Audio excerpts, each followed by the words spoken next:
안녕하세요. 얼마 전 결혼으로 제2의 인생을 살게 된 여자입니다. 결혼 전에는 긴장도 많고 떨리기만 했는데 막상 결혼을 하고 나니까 이렇게 좋을 줄 알았으면 빨리 할 걸 하는 생각이 드네요.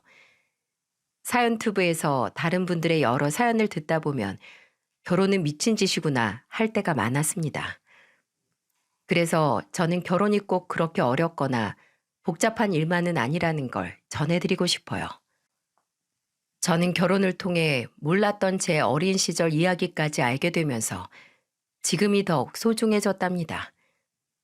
가난하고 항상 어렵기만 했던 제 어린 시절을 이제는 다르게 볼 수 있게 된 거죠.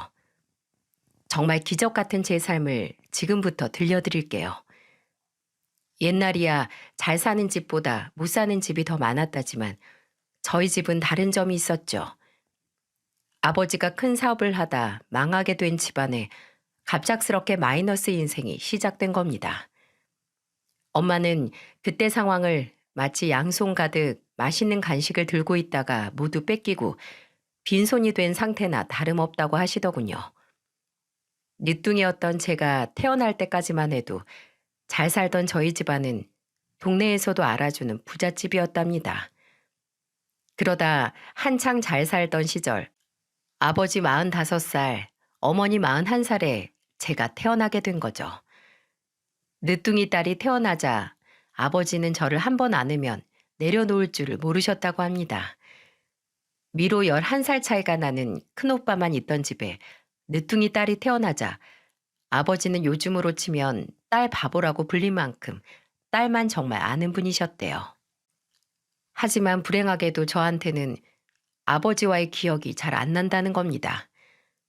워낙 어린 나이였고 제가 태어나고 아버지가 40대 후반이 될 무렵 큰 사업을 하던 아버지 회사가 부도가 나면서 충격으로 쓰러지셨죠. 평생을 바쳐 이룬 회사가 한순간에 어려워지기 시작했고 결국 문을 닫는 지경까지 가자 아버지는 충격을 받고 쓰러지셨어요. 그리고 아버지는 차마 자신의 회사가 폐업하는 모습을 보기 싫으셨는지 쓰러지신 후 다시 일어나지 못하셨습니다. 40대 후반에 돌아가신 아버지의 사업이 망하자 엄마한테는 슬퍼할 겨를도 없이 절망적인 현실이 기다리고 있었죠. 사업이 망하고 아버지가 남긴 빚과 하나뿐인 아들, 그리고 아직도 핏덩이 같던 너무도 어린 제가 있던 거예요. 그래서 엄마는 닥치는 대로 돈이 되는 일은 무조건 하러 다니셨습니다. 하지만 사모님 소리 들으면서 20평생 살아왔던 엄마가 일하는 재주가 있었겠습니까? 처음에는 식당에 나가 일을 하다 무거운 뚝배기 그릇을 실수로 놓치는 바람에 바닥에 떨어져 깨지자 식당 주인은 엄마를 보고 혀를 차며 이런 말을 했다고 했습니다.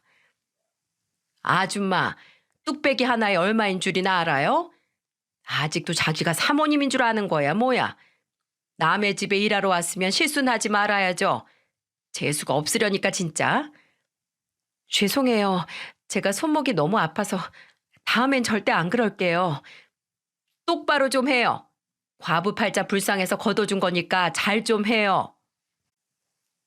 일하는 요령이 없던 엄마는 무조건 열심히 온 힘을 다해서 일을 하는 방법밖에 모르셨던 거예요.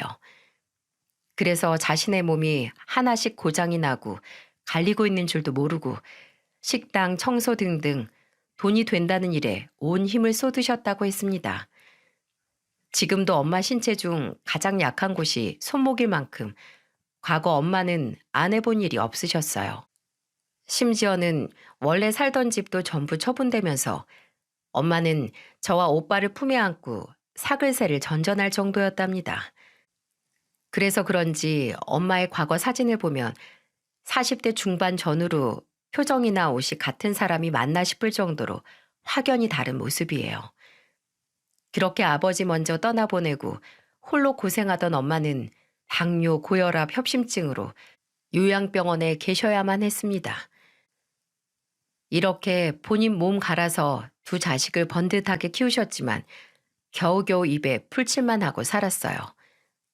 엄마가 그 당시 아픈 몸을 이끌고 아무리 일을 많이 했어도 벌어오는 돈으로 세 식구가 살다 보면 금세 장고는 바닥을 보였다고 했습니다. 그래서 그런지 지금도 파스 냄새를 맡으면 어깨에 파스를 붙이면서 힘겨워하던 엄마가 생각나요.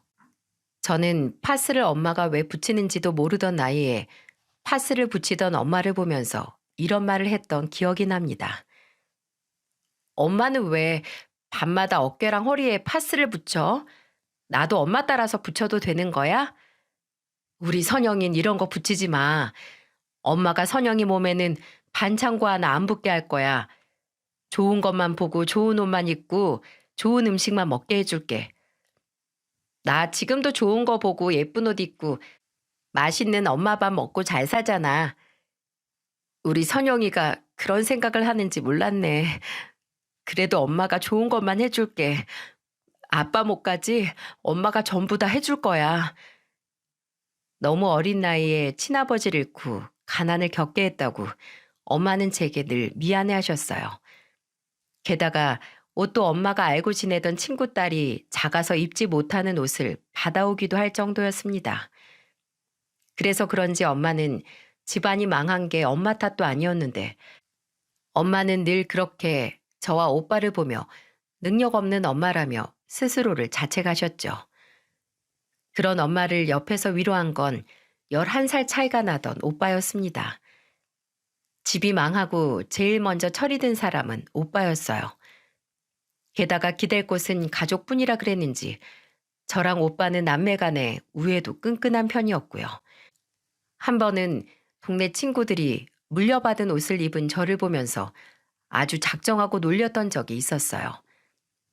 김선영 거지라 버린 옷 주워 입고 다닌대. 저 옷도 반장네 언니가 작아서 못 입는 옷 받아온 거래. 얼레리 꼴레리 거지래요. 엄마가 친구한테 받아온 옷은 같은 반 반장 친언니의 옷이었고 이 사실을 알게 된 반장이 지나가던 말로 했던 말이 소문이 나면서 같은 친구들이 전부 알게 된 거예요. 그래서 학교가 끝나고 집에 가는 저를 정문까지 쫓아오면서 여러 명이서 저를 놀리는 겁니다. 어린 나이에 거지라고 손가락질을 당하며 놀림을 받자 수치심인지 서러움인지 눈물이 왈칵 쏟아졌어요. 바보처럼 학교 앞에서 눈물을 터뜨린 저를 본 친오빠는 친구들을 가로막으며 소리쳤습니다.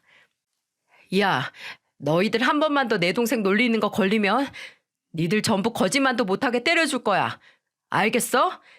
내가 너네들 얼굴 전부 다 기억했다가 내 눈에 띄기만 하면 가만 안 둔다. 오빠가 친구들을 보고 소리를 쳤고 저를 놀리던 친구들은 겁을 먹고 주랭랑을 쳐버렸어요. 저를 놀리던 애들이 끝까지 사라질 때까지 고래고래 소리를 지르던 오빠는 울음을 멈춘 저를 보며 말했습니다. 저런 애들이 놀리면 그냥 돌이라도 던져버려야지. 왜 바보처럼 울기만 해. 그러다 다치면 어떡해. 엄마가 친구랑은 싸우지 말라고 했어. 그리고 우리 집 거지 맞잖아. 누가 거지야?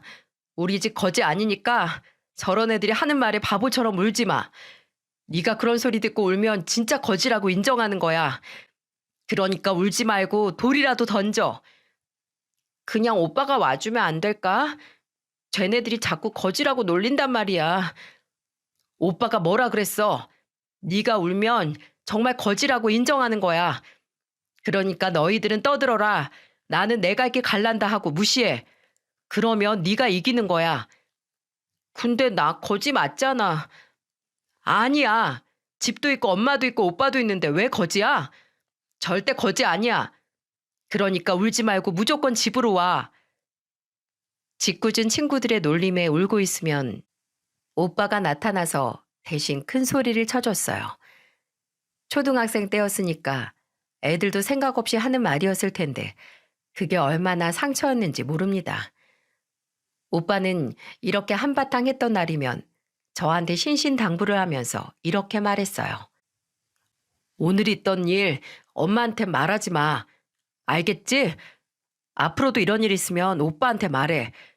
엄마는 약해서 너 대신 돌도 못 던져주고 목소리도 엄마보다 오빠가 더 커. 그러니까 엄마한테 비밀이야. 너랑 나랑만 알고 있어야 다음에 또 오빠가 도와줄 수 있어. 오빠는 그때 고등학교 졸업을 앞둔 나이였는데 엄마가 혹시나 제 걱정을 할까봐 비밀로 하자며 신신당부를 했죠. 그때는 오빠가 되게 어른 같았는데 지금 생각해보면 오빠도 참 어린 나이였어요. 집안이 휘청거리면 애들이 자기 나이대로 성장하지 못한다는 말이 있는데 그래서 그런지 제가 크는 동안 아버지의 빈자리를 늘 채워주는 사람이었죠. 이런 엄마와 오빠 덕분에 집안의 늦둥이였던 저는 큰 걱정 없이 잘 자랐다고 생각해요. 아버지의 빈자리를 세 식구가 서로를 의지하면서 빈자리를 메꾸면서 살았죠.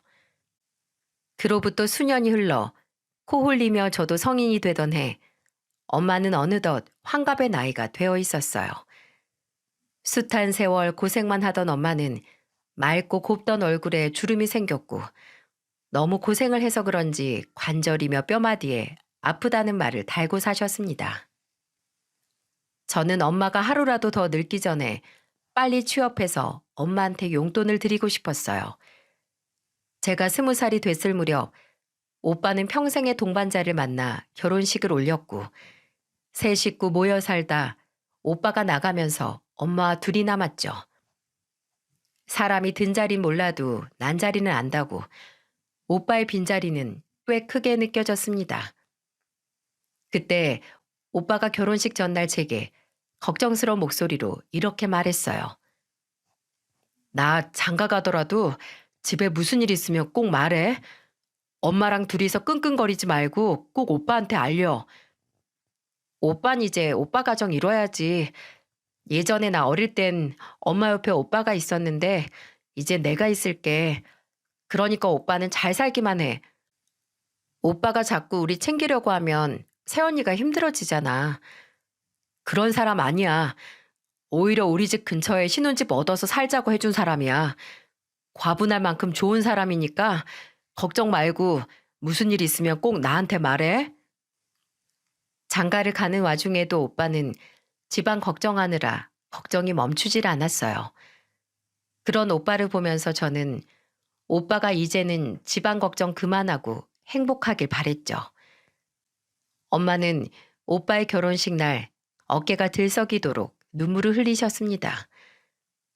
아버지가 돌아가신 후로부터 눈물샘 마를 날 없던 엄마는 오빠의 결혼식 날에도 한참을 우셨어요. 다행스럽게 새언니는 정말 좋은 사람이었고 결혼 후에도 자주 왕래하며 친언니라고 느낄 만큼 친해졌습니다. 그러다 제가 첫 취업을 했던 날에는 새언니가 정말 자기 일처럼 축하해줬어요. 저는 첫 월급으로 엄마를 위한 선물과 용돈을 드렸죠. 그러자 엄마는 놀란 표정을 지으며 말했습니다. 내 똥강아지 언제 이렇게 컸어? 너 쓸 돈도 없는데 다 늙은 엄마 용돈을 뭐하러 챙겨? 이 못난 엄마가 너한테 그동안 해준 게 뭐가 있다고 날 챙겨. 나 이만큼 큰 거 나 혼자 큰 거 아니잖아. 엄마 지난 세월 힘들게 살았던 게 반은 나 때문이잖아. 내가 너무 어려서 오빠처럼 든든하게 곁에 있어주지도 못하고 맨날 울기만 했는데 뭘. 엄마 고마워요. 앞으로도 내가 효도할 테니까 건강해줘. 아휴, 내 새끼. 내가 우리 딸한테 이런 말을 들을 날이 올 줄 몰랐는데 고마워. 그날 엄마와 저는 과거 이야기를 하면서 한참을 울다가 웃다가 했어요. 정말 가족이 있어서 버틸 수 있던 힘들고 가난했던 시절이었습니다. 가난이 대문으로 찾아오면 창문으로 사랑도 도망간다고 하는데 세 식구 똘똘 뭉쳐서 이겨내 지금을 만들어낸 거예요. 그러다 새언니가 임신 후 건강한 아들을 낳았고 오빠를 빼다 박은 얼굴이었죠. 그런데 그때 엄마가 조카를 보면서 의미심장한 말을 하셨어요. 선영이 너 저렇게 어릴 때 너 키워주던 가정부가 있었는데 혹시 기억나니? 가정부가 있었다고? 난 그런 기억이 전혀 없는데. 네가 지금 27살인가? 딱 네 나이에 과부팔자 돼가지고 일할 곳이 없어서 발 동동 구르던 여자였는데 난 아직도 가끔 꿈에 그 여자가 나와. 지금은 어디서 뭘 하는지 모르겠네. 주소나 번호 같은 것도 몰라? 그때 그럴 정신이 어딨어. 네 아빠 회사 부도 나서 혼비백산이었는데 그 여자가 그때 우리 집에서 일하면서 네 오빠랑 너까지 참 살뜰히 키웠지. 너무 없이 자라서 그런가. 난 그런 시절이 있었다는 게 신기하네. 아마 잘 사실 거야. 엄마가 오래 기억할 만큼 좋은 사람이라며. 우리도 그때 쫄딱 망했어도 지금 이렇게 잘 살고 있잖아. 그래, 그럴 거야. 좋은 사람인데 잘 살겠지. 엄마는 잠시 옛 추억을 회상하다 생각에 잠기신 듯 한참을 새언니와 아기를 바라만 보셨어요. 저야 워낙 어릴 때 일이라 기억에도 없던 일이었죠. 그런데 엄마는 그 후로도 옛 생각에 잠기신 듯 묘한 표정을 하시고 옛날 이야기를 하시는 거예요. 들어보면 하나같이 다 좋았던 이야기들이었고, 그래서 오랫도록 엄마 기억의 잔상처럼 남았구나 싶었습니다. 그렇게 세월이 흘러 제가 30을 넘기자 엄마는 어느덧 칠순이었죠. 그런데 그 무렵 엄마는 협심증으로 집에서 청소를 하시다 갑자기 쓰러지신 거예요. 가슴 통증을 호소하면서 쓰러진 엄마는 급하게 응급실로 옮겨졌습니다. 그때 엄마는 혈관 협착이 심한 상태라 혈관을 넓혀주는 관혈적 치료를 받으셨어요. 하지만 연세도 고혈압에 당뇨까지 있으셔서 꾸준한 관리가 필요했죠. 그래도 이때만 해도 엄마는 건강한 편이었어요. 그 후 제가 30 중반쯤이 됐을 때 제 인생이 한번 뒤집혀 버리는 것처럼 정말 파란만장한 사건들이 벌어지기 시작했습니다. 옛말에 대운이 들어오는 시기에는 전반적으로 크고 작은 사건 사고들이 끊이질 않고 인간관계도 많이 바뀐다고 하잖아요. 정말 뭐 엄청난 운이 생기기라도 하는 건가 싶게 의아한 날들의 연속이었답니다. 이 무렵 저는 직장 동료의 권유로 소개팅에 나가게 됐어요. 결혼에 큰 뜻이 없던 저는 거절했지만 정말 괜찮은 사람이라 해주는 거라며 제게 밥이나 한번 먹어보라고 말하는 겁니다. 그래서 얼떨결에 나간 자리였는데 그 자리에서 지금의 남편을 만나게 된 거예요. 그리고 남편을 만나고 제 인생은 180도 바뀌기 시작했죠. 진짜 인연은 어떻게든 만난다는 말이 진짜 있나 봅니다. 직장 동료한테 떠밀려 나간 자리에서 서로 한눈에 반해 시작된 1년간의 연애 끝에 결혼으로 이어졌어요. 하지만 기쁨도 잠시, 엄마는 또 한 번 심혈관에 문제가 생기면서 병원으로 실려가셨습니다. 하지만 두 번째는 당뇨, 고혈압에 협심증까지 심해지면서 요양병원에 입원하게 되셨어요.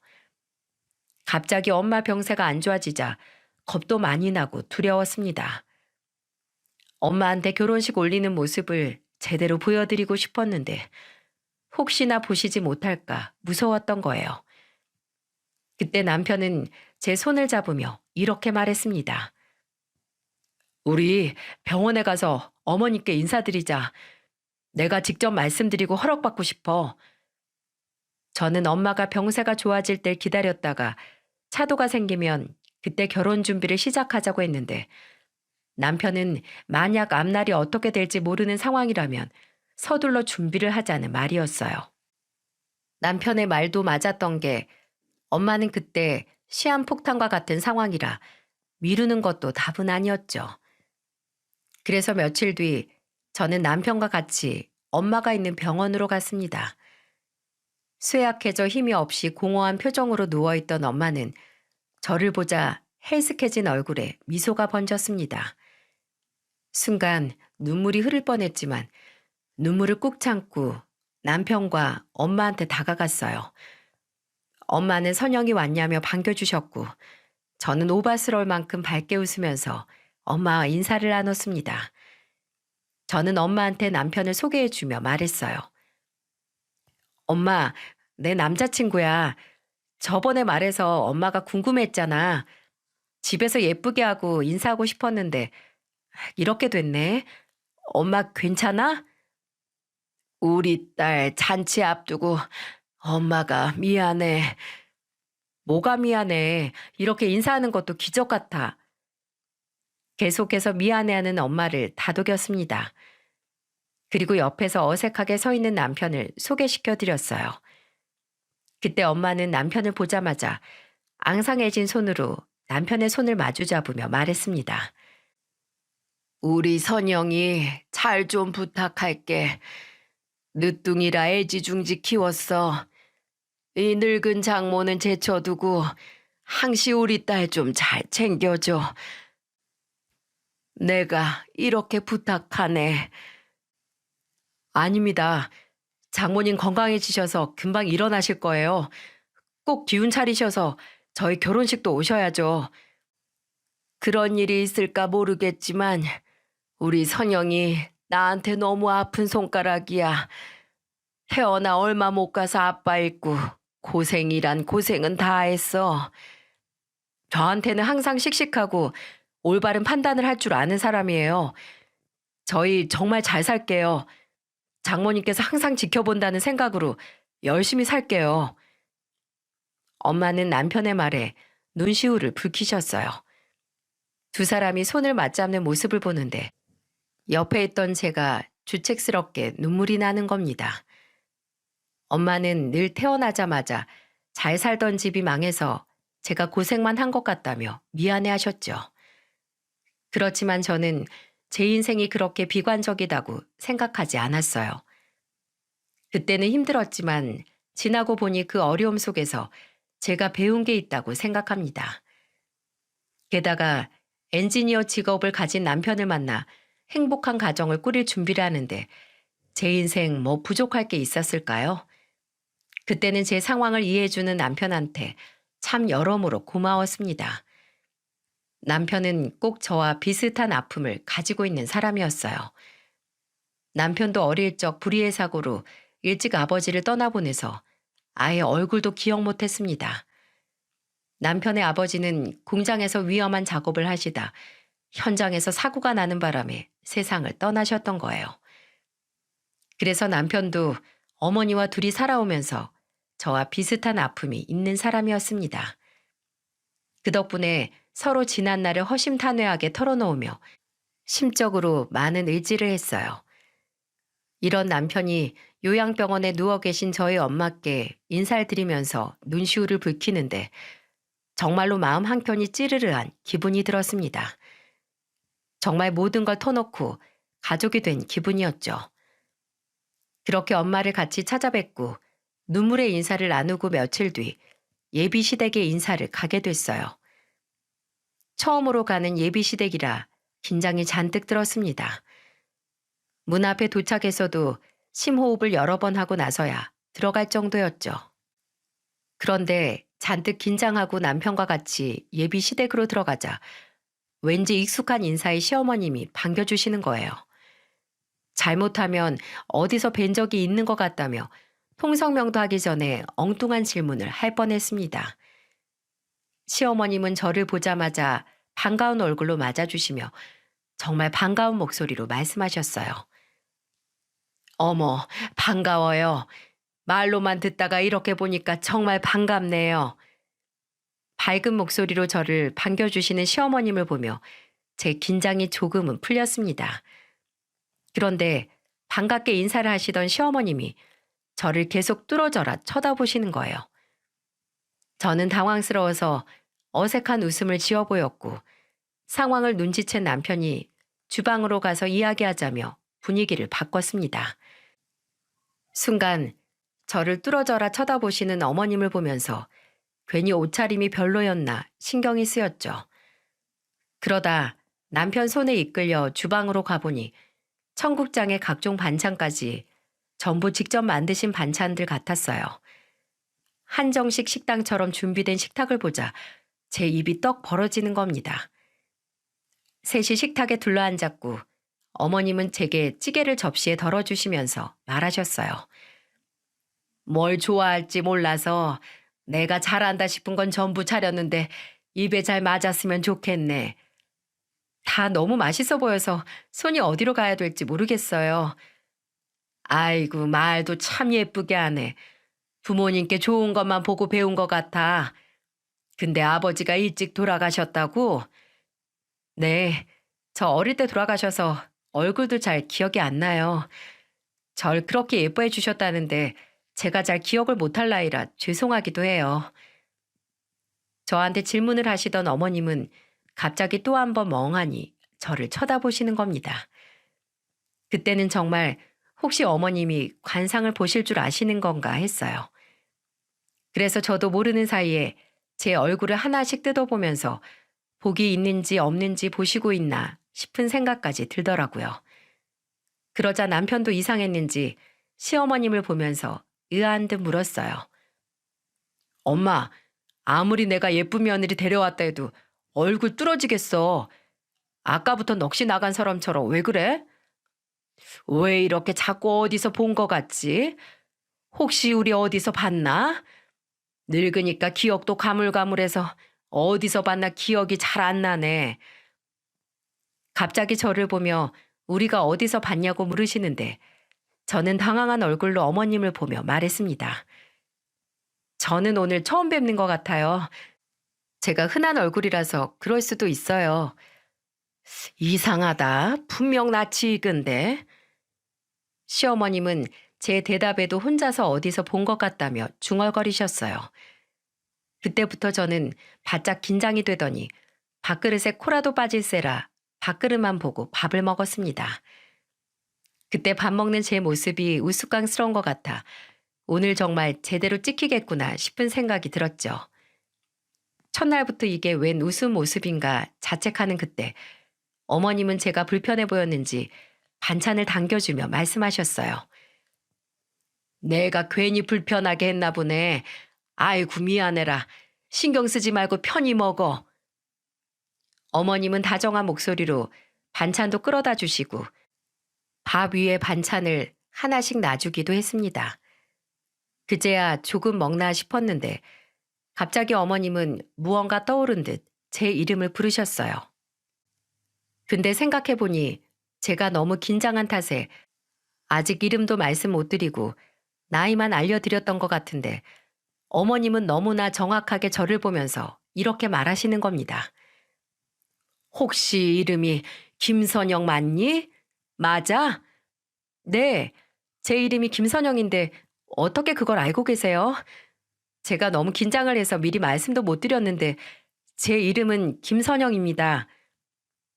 제가 또박한 목소리로 이름을 말하자 어머님은 두 손을 들어서 입을 틀어막으셨어요.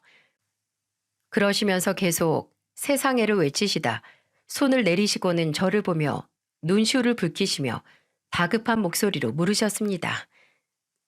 네가 김선영이라고? 그럼 내가 뭐 좀 물어봐도 될까? 네, 편하게 물어보세요. 혹시 아버지 성함 좀 알 수 있을까? 네, 김자, 세자, 현자이십니다. 맞아, 확실해. 틀림없어. 그 고향이 어디야? 태어난 곳이 혹시 평창동 그쪽 맞아? 네, 제가 정확한 주소진 모르는데 평창동에 어릴 때 살았다고 들었어요. 7살까지 거기서 살았다고 어머니께 들은 적이 있거든요. 갑자기 아버지 이름과 고향을 물으시던 어머님은 제가 대답을 하자 갑자기 놀란 얼굴을 하시고는 울먹이기 시작하셨어요. 그러시면서 저를 보고 이렇게 말씀하셨습니다. 아이고, 맞네, 맞아. 긴가민가 했는데 맞아. 하나님 부처님 감사합니다. 죽기 전에 이렇게 인연을 찾아주시다니. 어머니 왜 그러세요? 혹시 무슨 일이라도 있으셨어요? 아니야. 그 혹시 어머님 이름도 알려줄 수 있나? 네, 저희 어머님 이름은 김자, 미자, 선자이십니다. 맞네, 맞아. 아이고야, 미선 사모님을 이제야 찾았네. 내가 설마 했어. 정말 혹시나 싶었는데 죽기 전에 이런 기적이 다 일어나네. 그 순간 시어머님은 이상 가족이라도 상봉한 듯 저를 보며 반가워하셨고 엄마 이름을 되뇌이면서 드디어 찾았다며 기쁨의 눈물을 흘리시는 거예요. 갑자기 어머님이 눈물을 흘리며 말을 하시니 저도 당황스러웠죠. 그때 남편도 당황해서 옆에 있는 손수건을 건네드렸습니다. 그러자 어머님은 눈물을 닦으면서 엉엉 우시는데 상황을 모르는 저는 당황스러웠어요. 그래서 하염없이 울기만 하시는 어머님 등을 어루만져 드리다가 궁금함을 참지 못하고 조심스레 물어봤습니다. 어머님, 혹시 저희 부모님과 아는 사이세요? 알고 말고 내가 아주 잘 아는 분들이야. 이렇게 와줘서 고마워. 난 이제 죽어도 여한이 없는 것 같아. 인연이 남아있으면 죽기 전에 꼭 언젠가는 만난다는데 내가 너무 궁금하고 보고 싶고 그랬던 분들이야.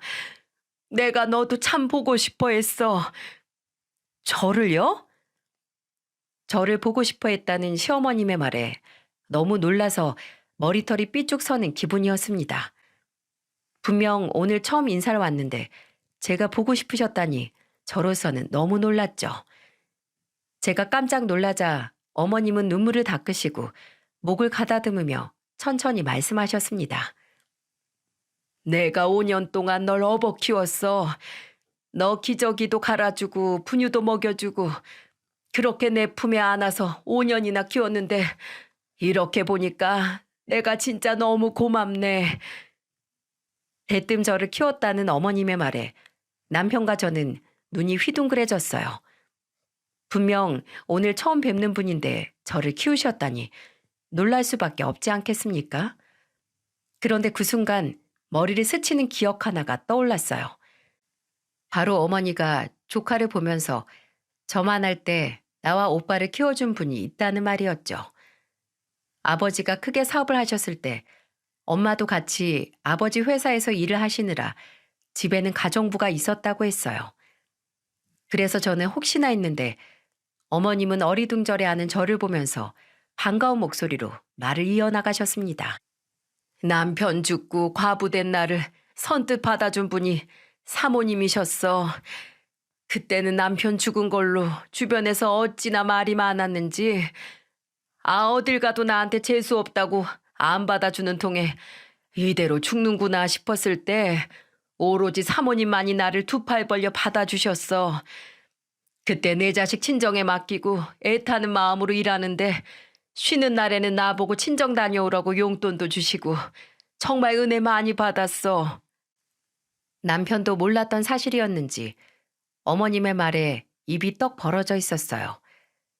저도 너무 당황스럽고 과거 아버지가 생전에 있던 일을 상세히 듣는데 처음이라 정신이 없을 정도였습니다. 그때 남편이 답답한 마음에 어머님을 보며 물었어요. 엄마, 이게 다 무슨 소리야? 차근차근 알아듣게 말해봐. 너희 둘이 1살 차이잖아. 나 그때 널 친정에 맡겨두고 김미선 사모님 댁에 갔는데 꼭 너만한 여자애가 집에 있는 거야. 가정부로 가서 베이비시터처럼 그 집에서 먹고 자면서 내가 다 키웠어. 그 세월 5년인데 내가 먹이고 입혔던 애기를 어떻게 까먹겠어. 선영아, 정말 잘 자라줬구나. 그렇게 큰일을 겪고도 참 잘 자랐어. 어머님은 제 곁으로 와서 제 얼굴을 쓰다듬으면서 말씀하셨어요. 그러시더니 머리도 쓰다듬어 주시며 큰 고비 정말 잘 넘기고 잘 살아줘서 고맙다며 저를 안아주시기까지 했습니다. 그런데 처음 어머님이 안아주시는 그 품이 참 따뜻한 거예요. 정말 어머님 말대로 어린 시절 어머님 손에 컸던 탓인지 꼭 자주 본 사이처럼 푸근했습니다. 그러더니 어머님은 제 손을 이끌고 안방으로 급하게 가셨어요. 그리고 서랍 깊숙한 곳에서 아주 소중한 물건을 꺼내듯이 낡은 사진 2장을 꺼내셨습니다. 사진을 보니 어릴 적 제 모습이 담긴 사진이었어요. 어머님은 뿌듯한 얼굴로 저를 보며 반가운 목소리로 말씀하셨죠. 네 말대로 네가 너무 어려서 기억은 안 날지도 몰라. 근데 이 사진 좀 봐라. 내가 안고 있는 이 작은 아이가 선영이 너란다. 세상에, 어머님, 이거 저 맞아요. 그리고 사진 속 이 배경, 제가 어릴 때 살던 집과 똑같아요. 집에 있는 제 어릴 적 앨범에 있는 집안 사진이 다 이런 배경이었어요. 그래, 나야. 내가 그 집에서 너랑 네 오빠 다 키웠어. 먹이고 입히고 참 그때도 생글생글 잘 웃고 예뻤는데 이렇게 보니까 정말 잘 컸구나. 아버님은 일찍 돌아가셨다고? 아니 어쩌다가. 그때 사업 망하시고 충격으로 쓰러지셨어요. 그리고는 회복도 못하시고 돌아가신 거예요. 맞아. 그때 사업이 크게 망해서 참. 나 그때 어쩔 수 없이 나오는데 사모님이 그 난리통에도 나한테 100만 원 쥐어주시면서 방이라도 얻어서 아들 데리고 살라고 하셨어.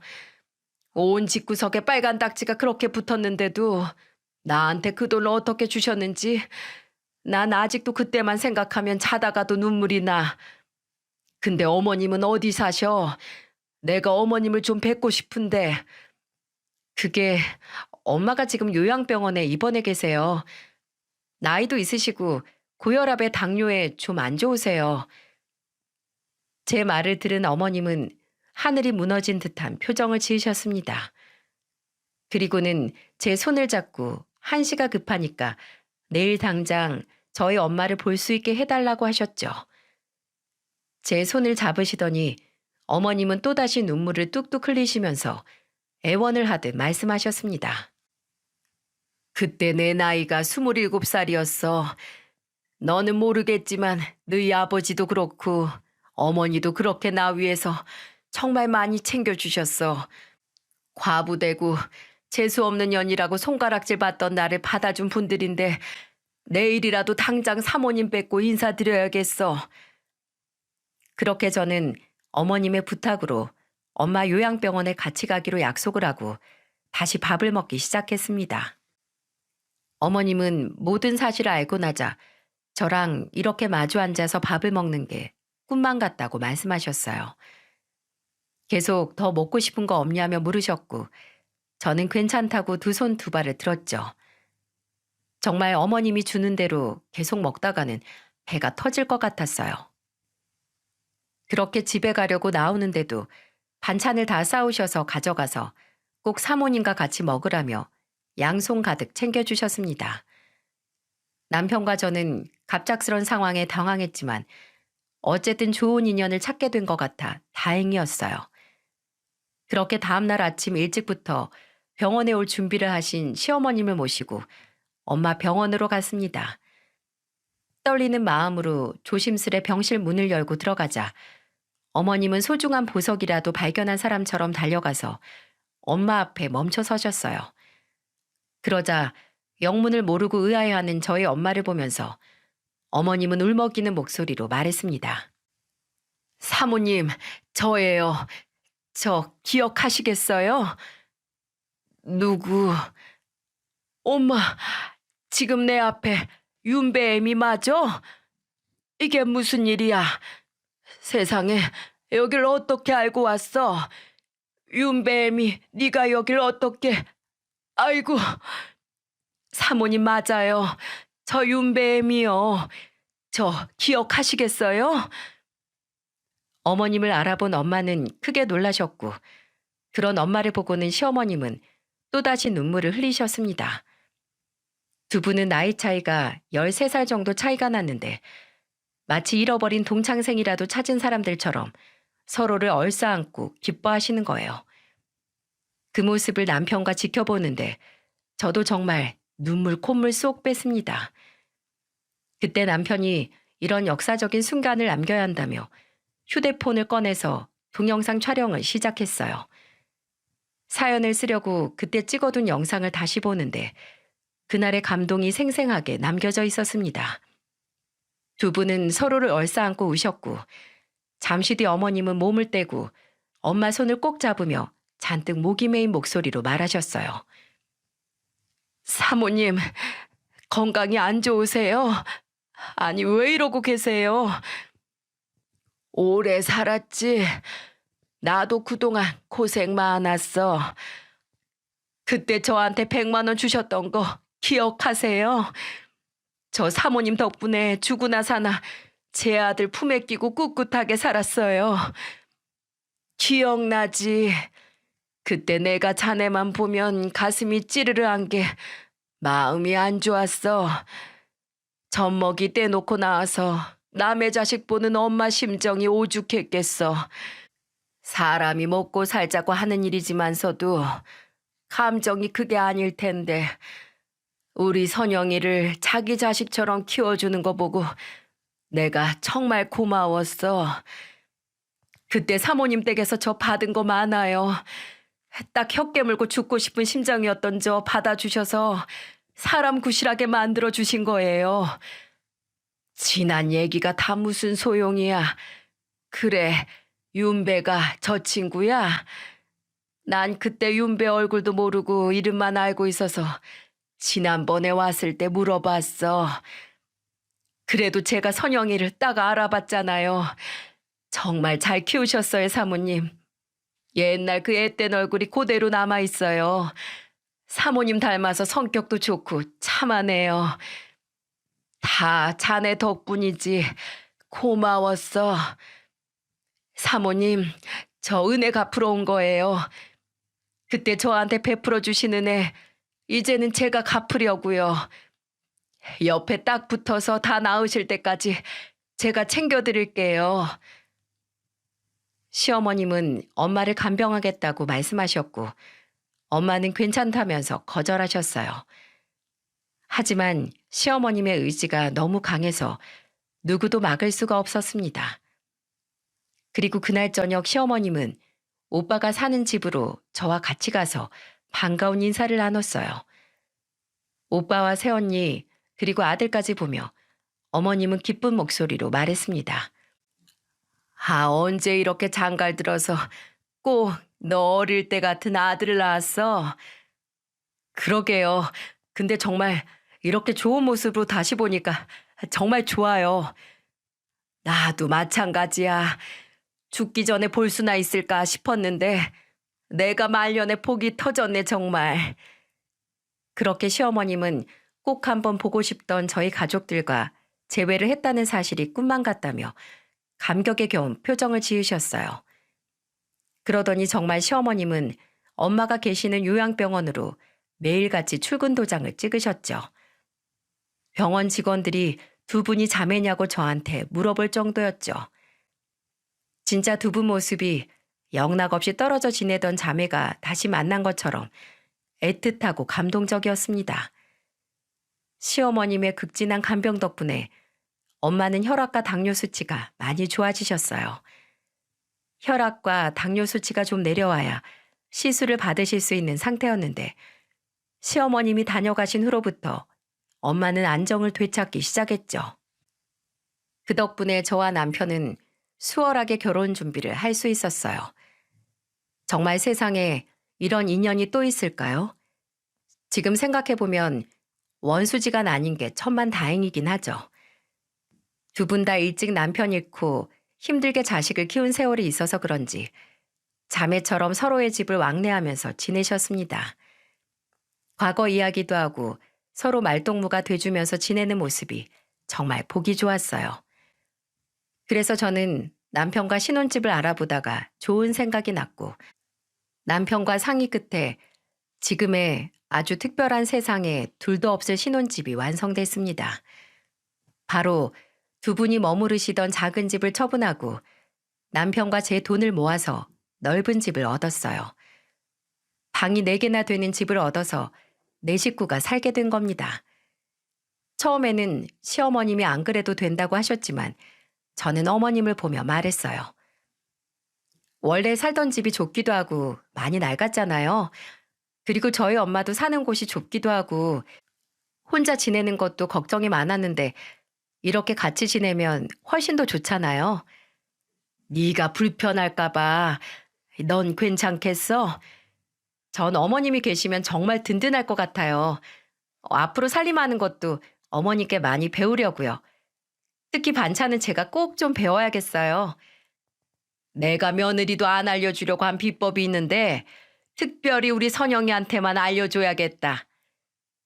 저는 어머님의 말에 한참을 웃었습니다. 그래서 그날 이삿짐을 모두 옮기고 신이 난 엄마와 시어머님을 보는데 저와 남편도 흐뭇했어요. 그리고 결혼식 하루 전날 네 식구가 둘러앉아 맛있는 저녁을 먹으면서 이런저런 이야기를 했죠. 그때 시어머님이 저를 보며 진지한 목소리로 말씀하셨어요. 그때도 지금도 너는 꼭 나한테 선물 같아. 이렇게 며느리로 다시 만날 줄 몰랐는데 앞으로 살면서 우리 잘 지내보자. 말년에 아들 장가 보내고 이제 쓸쓸해지나 했는데 나한테 이런 행운이 찾아올 수 있다는 게 정말 신기하다. 저도 어머님 덕분에 엄마랑 같이 옛날 기억도 나고 너무 좋아요. 엄마도 어머님이랑 있으니까 말동무도 하고 정말 편안해 보이세요. 앞으로 저도 많이 노력할게요. 이제는 과거 말고 좋은 미래 같이 쌓아요. 그래, 이제 내 며느리잖아. 며느리 사랑은 시어머니가 하는 거라고 내가 한번 보여줄게. 시아버지만 며느리 아끼라는 법 있어? 내가 일당백하는 사람이야. 호탕한 목소리로 말하는 시어머님의 말에 온 가족이 빵 터지면서 웃었습니다. 그리고 다음 날 결혼식장에서 두 분은 손을 잡고 같이 입장하셨어요. 혼주석에 양가 아버님들은 안 계셨지만 일당백하는 든든한 어머니들이 자리하고 계셨습니다. 저는 그동안 결혼식장을 가면 부모님께 인사를 할 때 왜 울지 싶었어요. 결혼한다고 아예 못 보고 살지도 않을 텐데 왜 저럴까 의아했죠. 그런데 제가 막상 혼주석에 인사를 해보니 눈물이 앞을 가려서 혼났네요. 지난날 어머니 혼자 저를 돌보시느라 했던 고생들과 아픔들이 떠올라서 목이 다 메었습니다. 그렇게 많은 사람들의 축복을 받으며 결혼식을 무사히 마칠 수 있었어요. 제 특별한 신혼집에 가보면 어머님은 저희 엄마와 이런저런 대화를 나누며 다리도 주물러 주시기도 하고 혼자 씻기 힘들어하는 엄마를 시어머니께서 직접 씻겨주시기도 하십니다. 제가 어머님도 연세가 있어서 힘드실까봐 요양보호사를 부르려고 해도 어머님은 한사코 거절하시며 단호하게 말하세요. 내 생명의 은인인데 내가 힘닿는 데까지 할 거야. 정 힘들면 그때 말할 테니까 신경 쓰지 말어. 너는 내가 그때 어떤 심정으로 사모님이랑 지냈는지 내가 3일 밤낮으로 떠들어도 이해 못할 거야. 나만 아는 가슴속 응어리를 이렇게 풀고 있는 거니까 넌 걱정 마. 어머님은 저한테 아무 걱정 말고 그냥 맡기라면서 엄마 간병을 도맡아 하셨습니다. 그런 어머님을 보는데 정말 사람은 뿌린 대로 거두는구나 싶기도 하고 엄마가 지난 인생 힘들지만 잘 사셨구나 싶어서 마음이 뿌듯하기도 했어요. 그렇게 얼마 전 저는 축복처럼 아이가 제게 찾아와 줬습니다. 제가 임신을 했다고 하자 어머님은 아직 태어나지도 않은 아이 신발까지 손수 직접 떠주셨어요. 그러면서 제게 아이 신발을 건네면서 이렇게 말씀하셨습니다. 애기 신발을 미리 만들어 두면 건강한 아이가 태어난대. 이거 잘 두고 건강하게 무럭무럭 키워서 예쁜 아이 낳거라. 축하한다. 저는 이런 따뜻한 어머님의 깊은 마음씨가 참 고마웠어요. 그리고 이제는 정말 외롭지 않고 가족이라는 탄탄한 울타리가 생긴 것 같아 기뻤습니다. 그동안 엄마, 오빠, 저 이렇게 세 식구도 참 좋았지만 그래도 아버지의 빈자리는 크게 다가왔어요. 세 식구 똘똘 뭉쳐 지내다가 오빠가 결혼을 한 후에는 공허함이 커졌죠. 그렇게 이제야 저는 어머님과 엄마의 과거 인연 덕분에 온전한 가족이 생긴 기분이랍니다. 무엇보다 태어날 제 아이가 이렇게 가족들 사이에 둘러싸여서 사랑을 듬뿍 받을 생각을 하니까 너무나도 기뻐요. 살다가 힘이 들면 먼저 간 아버지를 원망하기도 했는데 이제는 어머님이 가끔씩 해주시는 과거 이야기를 들어보면 부모님이 참 잘 사셨구나 싶은 생각이 듭니다. 옛말에 사람은 뿌린 대로 거둔다는 말이 있는데 이런 제 상황이야말로 부모님이 잘 살아오셨다는 증거 같아요. 원래 사람의 본심은 기쁨을 나눌 때보다 힘듦을 나눌 때 잘 보인다고 합니다. 기쁨을 나누는 건 쉬워도 슬픔 속에 같이 뛰어들어 같이 울어주는 건 그만큼 힘든 일이죠. 그래서 힘들 때 곁에 있어준 사람이 진짜 귀인이라는 말이 있는 것 같습니다.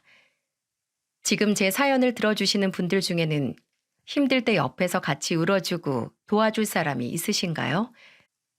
있다면 그 인연을 절대 놓치지 마시길 바랍니다. 아마 평생에 걸쳐 내 인생의 큰 보탬이 될지도 모르는 그야말로 귀인이 될 테니까요. 요즘처럼 삭막한 사회 분위기에 사람 믿는 거 아니라는 말도 있지만 그래도 사람끼리 사는 세상인데 사람을 안 믿으면 무엇을 믿을 수 있겠습니까? 그러니 이번 기회에 주변에 있는 고마운 분들에게 감사하다는 인사 한번 전해보는 건 어떨까요? 처음에는 어색해도 막상 해보면 훈훈한 마음이 드실 겁니다. 그리고 사람은 고마움을 전할 때 스트레스 지수가 떨어지기도 한다니까 다 같이 감사 인사를 전해봐요. 제가 이렇게 행복한 일상을 보내고 있어서 그런지 정말 추천드리고 싶은 방법입니다. 제 사연 끝까지 들어주신 모든 구독자 여러분들, 항상 행복하고 즐거운 날들만 이어지시길 바랄게요.